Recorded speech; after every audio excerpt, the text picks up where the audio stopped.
नमस्कार। आज हम 14 जुलाई को भारतीय शेयर बाजार में जो हुआ उस पर थोड़ी गहराई से नज़र डालते हैं।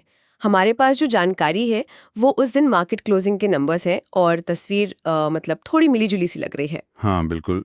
14 जुलाई देखते हैं क्या खास रहा। कोशिश यही रहेगी समझने की कि बाजार में असल में हुआ क्या, खासकर इसलिए क्योंकि ये लगातार चौथा दिन था जब बाजार नीचे बंद हुआ, तो थोड़ी चिंता तो होती है ना?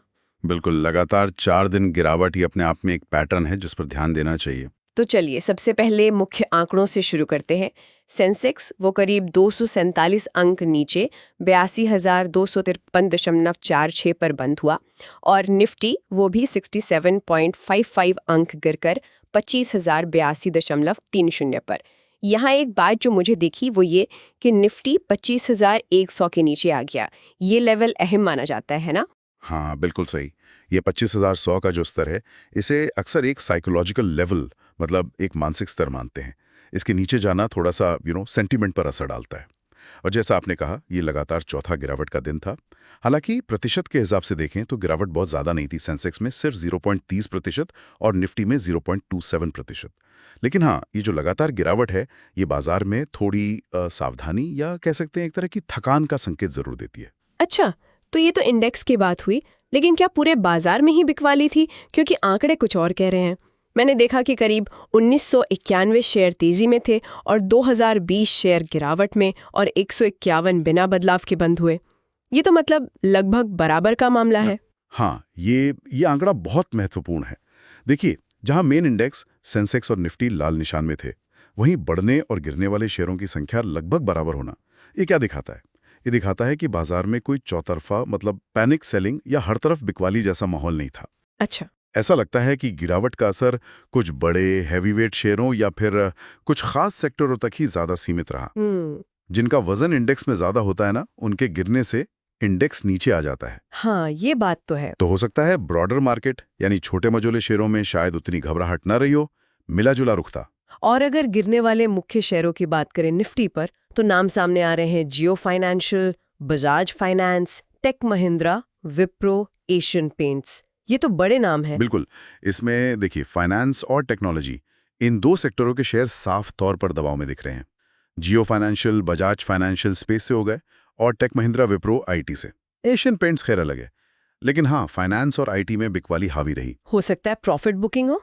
हाँ, क्योंकि ये चले भी तो काफी थे। हाँ, ये एक वजह हो सकती है, या फिर कोई सेक्टर स्पेसिफिक खबर भी हो सकती है। लेकिन हाँ, उस दिन ये एक क्लियर ट्रेंड था। लेकिन फिर सिक्के का दूसरा पहलू भी है।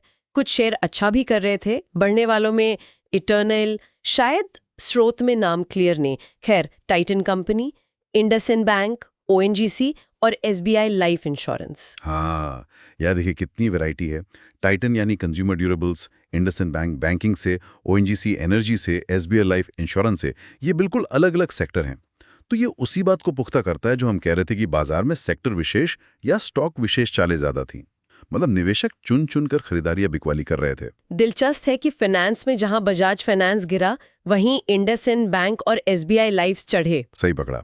ये दिखाता है कि फाइनेंस सेक्टर के अंदर भी सब एक जैसा नहीं सोच रहे थे। शायद कुछ लोग बड़े नामों से निकलकर दूसरे मौकों की तरफ देख रहे थे। तो आ, अगर हम पूरी बात को समेटें तो 14 जुलाई को बाजार गिरावट के साथ बंद हुआ।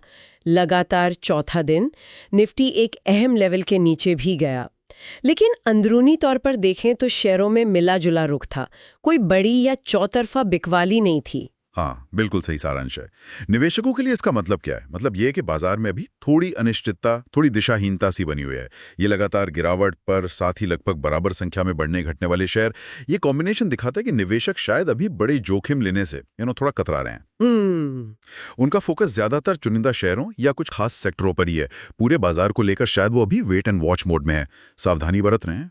तो आगे क्या देखना चाहिए? देखिए, यहाँ एक सवाल खड़ा होता है, क्या ये जो 4 दिन की गिरावट हमने देखी, ये किसी गहरी चिंता की आहट है, या ये सिर्फ बाजार का एक सामान्य उतार चढ़ाव है जिसे हम हेल्दी करेक्शन भी कहते हैं?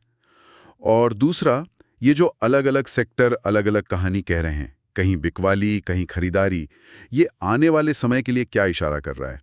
कौन से सेक्टर लीड करेंगे, कौन से पिछड़ेंगे? मुझे लगता है ये कुछ ऐसे सवाल हैं जिन पर निवेशकों को आने वाले दिनों में सोचने और ध्यान देने की जरूरत होगी।